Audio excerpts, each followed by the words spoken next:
guys, magandang umaga sa inyong lahat. At ito kami ngayon, bumabalik sa Rokia Pharmacy.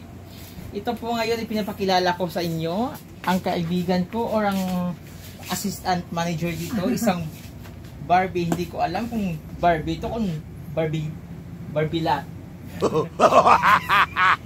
Guys, ano ba to? Siya po isang buntis. Pero yung ano niya, nagpabuntis sa kanya, hindi niya alam kung sino. Siya po ay nagkasala.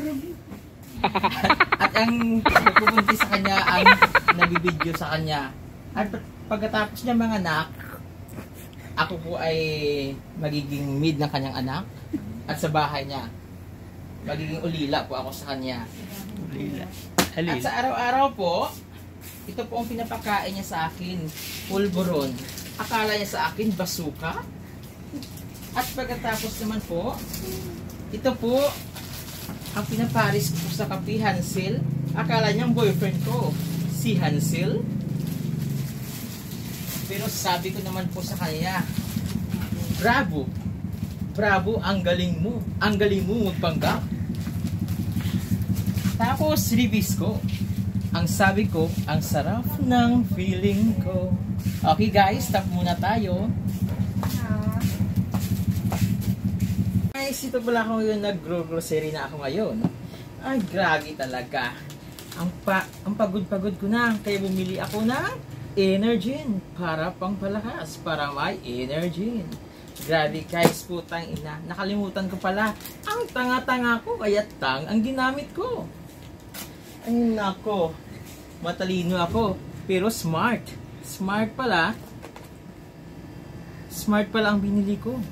Pero hindi ako matalino. Kaya may nakita ako, grabe. Sis! Halika, kaya kinuha ko yung sis. Akala ko siya yung sister ko. Pero hindi pala.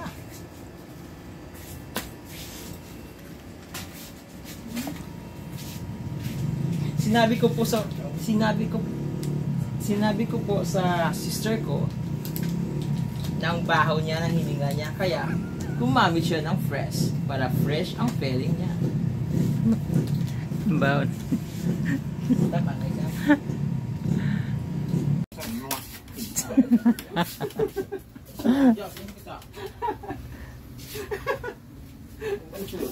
Hindi, amo nang diskarte para magabok. Hindi mo lang daw.